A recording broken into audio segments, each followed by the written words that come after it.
আজকে আসিফ নজরুল সাহেবের একটি পোস্ট দেখলাম, তিনি উল্লেখ করার চেষ্টা করছেন যে কেউ কেউ তাকে অভিযোগ দিচ্ছে যে তার ব্যাপারে সন্দেহ পোষণ করছে তিনি এই কাজটি, তিনি যে এই আওয়ামী লীগকে নিষিদ্ধ করায় সহযোগিতা করছেন না, কিংবা তার যে পূর্বের একটি ভিডিও ভাইরাল হয়েছে সে ব্যাপারে উনি মতামত প্রকাশ করতে গিয়ে বলেছেন যে এটা ওনার দায়িত্বের মধ্যে পড়ে না।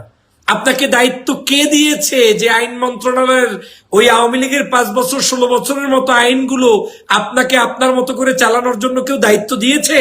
এইখানে কি রেজওয়ানা সাহেবকে কেউ দায়িত্ব দিয়েছে পরিবেশ ঠিক করার আর এয়ারপোর্টের আপনার কি বলে হুইসেল ঠিক করার জন্য? আপনাদেরকে দায়িত্ব দেওয়া হয়েছে জুলাই বিপ্লবের রক্তের উপরে ভিত্তি করে। আমরা এই জুলাই বিপ্লবের জন্য আন্দোলন করেছি দেশে বিদেশে, আমরা আমাদের জীবনের ঝুঁকি নিয়ে লড়াই করেছি, সংগ্রাম করেছি। আপনাদেরকে দায়িত্ব দেওয়া হয়েছে শুধুমাত্র এই আওয়ামী লীগকে নিষিদ্ধ করার জন্যই। যদি এই আদর্শ বিশ্বাস না করেন, যদি এটার উপরে আপনার আস্থা না থাকে, তাহলে আপনার পদত্যাগ করা উচিত, বেইমানি করা উচিত নয়। আপনাদের একজন উপদেষ্টাকেও এখানে দায়িত্ব দেওয়া হয় নাই যে আপনি ওই রাস্তার পানি কেমন কালার হবে, কোন জায়গায় কোন ময়লা ফালাবেন, কোথায় কোন হবে, এয়ারপোর্টের মধ্যে আপনার সাউন্ড বাজবে বাজবে না, আপনি বলবেন এটা নিম্ন আদালতের কাজ, উচ্চ আদালতের কাজ, আর এক মন্ত্রণালয়ের কাজ, এটা আমার না। এত কৈফিয়ত আপনাদের কাছে কেউ চায় না। আপনাদেরকে এখানে বসানো হয়েছে বাংলাদেশের মানুষের মূল্যবোধ বোঝানোর জন্য। আসিফ নজরুল সাহেব, আমি বহুবার আপনাকে সমর্থন করে এই দেশের স্বার্থে, জাতীয় স্বার্থে বহু টকশো করেছি, কিন্তু আজ বাধ্য হলাম আপনার স্ট্যাটাস দেখে, যখন নিজে ভুল পথে আছেন তারপরে আবার নিজে আবার সেই ভিডিও পোস্ট করে বুঝাতে চাচ্ছেন যে আপনি সহি, আপনি সঠিক কাজ করছেন। এত বুদ্ধিজীবী টুদ্ধিজীবী আমাদের দরকার নাই, এত আওয়ামী প্রেমিক আমাদের দরকার নাই, এত সুশীল টুশীল আমরা করি না, আমাদের এগুলা কোনার টাইম নাই। আমরা জনগণ 5ই আগস্টের যে জুলাই বিপ্লব হয়েছে, এই জুলাই বিপ্লবের মূল চেতনা হচ্ছে আওয়ামী লীগকে নিষিদ্ধ করতে হবে। আপনারা আইন কানুন দেখান, ওই মার্কা পায় না একটা দল জামাত ইসলাম, ওই জায়গায় গিয়ে আপনি দেখান আইন। আর একজন ওই এটিএম আজহারুল ইসলাম এখন পর্যন্ত মুক্তি পায় না, ওইখানে দেখান আইন। চরমনার পিসে মেয়র হয় না, ওইখানে দেখান আইন। আর এইদিকে আওয়ামী লীগকে নিষিদ্ধ করা লাগবে, ওই সময় দেখান আইন। এইসব ভাওতাবাজি ধান্দাবাজি করার জন্য আপনাদেরকে এখানে কেউ বসায় নাই। আপনারা এখানে বসেছেন স্ট্রেট ফরওয়ার্ড বলে দিচ্ছি, আপনি এই চেয়ারে বসেছেন আমাদের বাংলাদেশের জুলাই বিপ্লবকে ধারণ করে।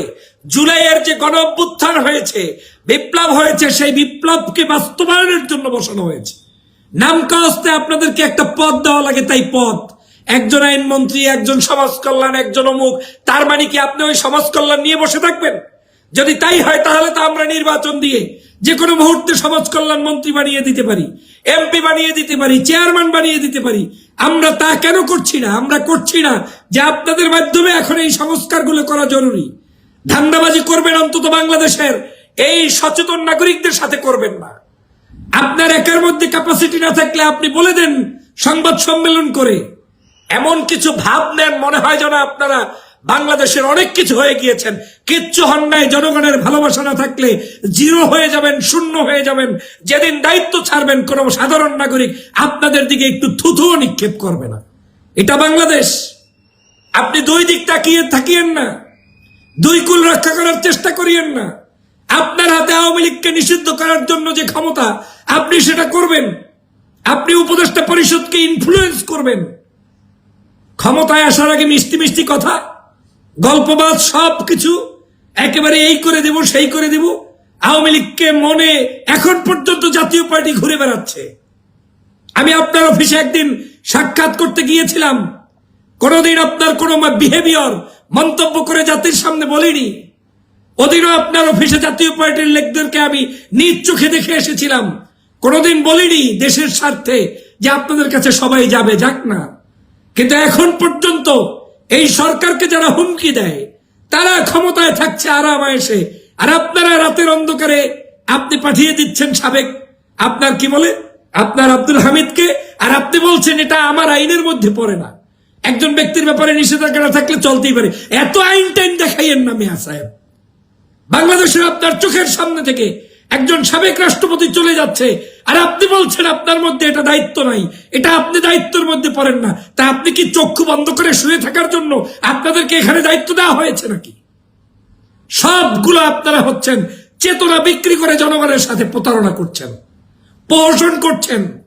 কোনো সন্দেহ নাই যে আজকের এই জনগণের যে উদ্দেশ্যে জুলাই বিপ্লব হয়েছে সব ধ্বংস করা শেষ করে দিয়েছেন। আওয়ামী লীগকে নিষিদ্ধ করবেন আওয়ামী লীগের দোষের কারণে। আমরা তো আওয়ামী লীগের জমি ঠকাইতে আসি নাই, আমরা তো তার শত্রু না।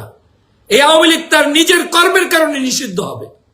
এই আওয়ামী লীগ শেখ হাসিনা নিজ দায়িত্বে পালিয়ে গিয়েছে। তার নেতাকর্মীদের পর্যন্ত একটা ভয়েস রেকর্ড তিনি রেখে যেতে পারেননি। সেই নেতৃত্ব বাংলাদেশে আওয়ামী লীগ করতে পারে না। 2000 মানুষকে খুন করেছে, 50,000-এর অধিক মানুষকে আজকের কাতরাতে হচ্ছে হসপিটালে বেডে। আজকের এই শাহবাগ সহ গতকালকে থেকে আমি রাজপথের বিভিন্ন জায়গায় গিয়ে বহুত মানুষের অভিযোগ শুনে এসেছি। বড়দোয়ায় আপনাদের জীবন ধ্বংস হয়ে যাবে। অতি চালাকের গলায় দড়ি, বেশি বেশি চালাক মনে করবেন না। একটি আদর্শ নিয়ে থাকেন, বেইমানি করবেন না। এখন পর্যন্ত বাংলাদেশের রাজনৈতিক দলগুলো নিবন্ধন পায়, অনেকে পায় অনেকে পায় না। নির্বাচন প্রক্রিয়া নিয়ে এখন পর্যন্ত আপনারা বিভিন্ন ধরনের আলোচনা করেন, এটা করেন সেটা করেন, কিন্তু এখন পর্যন্ত খুনিদের বিচার সঠিকভাবে হয় না। আবার নিজেকে ভালো জাহের করার জন্য ফেসবুকে পোস্ট করেন। আপনারা এই পোস্ট গুনে কি? পোস্টের নিচের কমেন্টস দেখেন। এখন থেকে 1 বছর আগের আপনার পোস্ট আর আজকের পোস্ট, নিজেকে মান উন্নয়ন করুন, চিন্তা করুন, গবেষণা করুন যে আপনি কোথায় চলে গিয়েছেন। আইন মন্ত্রণালয় পেয়ে ধরাকে সারা মনে করবেন না, নিজেকে নিজের অনেক কিছু মনে করবেন না। আপনার হাতে যদি লিমিটেশন থাকে সংবাদ সম্মেলন করে বলে দিন যে আমি এই দায়িত্ব পারবো না, আমি চালাবো না। আপনাকে কে বলেছে আইন মন্ত্রণালয়ে ধরে বসে থাকতে? যদি কলেজায় সাহস থেকে থাকে আপনি আজকের পদত্যাগ করে জাতির কাতারে এসে দাঁড়ান।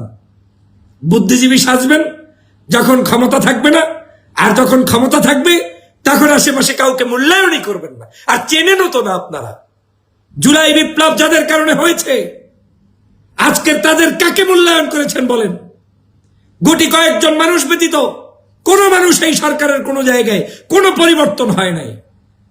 আপনার নিশ্চয়ই মনে থাকবে আপনার অফিসে এসে বলেছিলাম, পাশাপাশি আমাদের সজীব ভুইয়া সাহেবের অফিসে গিয়ে বলেছিলাম যে 500 লোক দেশপ্রেমিকের তালিকা আপনারা করেছেন কিনা, করে থাকলে তার মধ্য থেকে অ্যাম্বাসেডর গুলো ঠিক করেন। বিভিন্ন মন্ত্রণালয়, বিভিন্ন অফিস আদালতের সর্বোচ্চ পদগুলোতে তাদেরকে নিয়োগ দিন। দিতে পারেন নাই আইন টাইন দেখাতে গিয়ে। আসলে আইন তো না, মূলত আওয়ামী প্রেম, মূলত ওদের সাথে আপনার সম্পর্ক রক্ষার জন্য এই দ্বৈচারিতা করে জাতিকে আজকের বিভ্রান্তির মধ্যে ফেলেছেন। আসিফ নজরুল সাহেব, আমার কোনো স্বার্থ নেই। জুলাই বিপ্লবের মধ্য দিয়ে আমার স্বার্থ একটাই উদ্ধার হয়েছে, আমি আজ বাংলাদেশে বসে কথা বলছি। কিন্তু আমি 10 পয়সা জুলাই বিপ্লব দিয়ে আমার জীবনের কোনো পরিবর্তন করার জন্য কিছুই হয় নাই। আমি নিঃস্বার্থ রাজনীতি করছি, নিঃস্বার্থ কথা বলছি। স্বার্থ যদি রক্ষা করতাম তাহলে আমি আমার নিজ দলের দালালি করতে পারতাম। স্রোতের বিপরীতে চলে দেশের মানুষের যেটা চিন্তা সেই নিয়ে কথা বলছি। ধান্দাবাজি করবেন, আমাদের সাথে করবেন না। পোস্ট করবেন, মনে করবেন যে এই পোস্ট শুধু মূর্খ মানুষরাই পড়ে না, ভদ্র সজ্জন মানুষরাও পোস্ট পড়ে। আপনার কোন পোস্ট কোন ইঙ্গিতে বুঝান সেটা এদেশের মানুষ ভালো করেই জানে। আরো কয়েকদিন আগে যখনই কোনো সাংবাদিক প্রশ্ন করে, কোনো কিছু জিজ্ঞেস করে, আস্তে করে বলে দেন যে এটা আমার দায়িত্বে পড়ে না। আরে আপনাকে এই জায়গায় বসাইছে কি জন্য? এখানে বসে চা কফি খাবেন আর ওই নির্দিষ্ট মন্ত্রণালয়ের জন্য? এই নির্দিষ্ট মন্ত্রণালয় দেওয়া হয়েছে শুধু একটি প্রোটোকল মেনটেনের জন্য, যে একজন আইনমন্ত্রী হবে, একজন ওই তথ্যমন্ত্রী হবে, একজন অমুক হবে। কিন্তু এর মানে এই নয় যে আপনারা যে কয়েকজন ব্যক্তি আছেন আপনারা যৌথ সিদ্ধান্ত নিতে পারবেন না, এমনটা নয়। আপনারা বসবেন, আপনারা কথা বলবেন। আমরা তো 40টা দাবি তুলি নাই। আমাদের মূল প্রধান দাবি হচ্ছে আওয়ামী লীগকে নিষিদ্ধ করতে হবে। এরপরে হচ্ছে আওয়ামী লীগের সকল দোষরদেরকে, যারা খুনের সাথে সম্পৃক্ত, অন্যায় করেছে, তাদেরকে আপনার বিচার নিশ্চিত করতে হবে। এরপরে হচ্ছে আপনি সংস্কার করে একটি সুষ্ঠু ধারায় নির্বাচন দিয়ে চলে যাবেন। চেয়ারের মজা লেগেছে তাই তো? আমি অনেকের মতো খারাপ ভাষায় আপনাকে অনেকবার বলতে চেয়েও বলি নাই। দেশের স্বার্থে, জাতির স্বার্থে আমি এখনো উপদেষ্টা মণ্ডলীর শুভকামনা করি, কিন্তু আপনার দ্বিচরিতা আমার কাছে ক্লিয়ার হয়েছে। আমি বুঝতে সক্ষম হয়েছি যে আপনি কোন অবস্থায় এই আওয়ামী লীগকে নিষিদ্ধ করার বিন্দুমাত্র ইচ্ছা আপনাদের নাই। এখন বলতে পারেন দল যারা করে, রাজনীতি যারা করে তারা কি নিষিদ্ধ চায় কিনা। আরে তারা চায় বা না চায়, তাদের সিদ্ধান্ত জনগণ দেখিয়ে দিবে ব্যালটের মাধ্যমে। এই আওয়ামী লীগের সাথে যারা ইটিস পিটিস করবে, পীড়িত করবে, শুভকামনা করবে, এরা কেউ জনগণ তাদেরকে অ্যাকসেপ্ট করবে না, সে যত বড় পাহালন হোক। অতএব আওয়ামী লীগ নিষিদ্ধ এই বাংলার মাটিতে করতে যারা সহযোগিতা করবে তারাই জনপ্রিয়তার শীর্ষে থাকবে। আজকের মন্ত্রণালয়গুলো সব আপনি এককভাবে নিয়ন্ত্রণ করার চেষ্টা করে যাচ্ছেন। আপনার কাছে জিম্মি আজকের উপদেষ্টা পরিষদ। আমি চ্যালেঞ্জ দিয়ে বলতে পারি, না হয় এখন পর্যন্ত আওয়ামী লীগ নিষিদ্ধে আপনার কোনো ভূমিকা নাই এবং উল্টো উল্টো পোস্ট করে জনগণকে বিভ্রান্ত করছেন।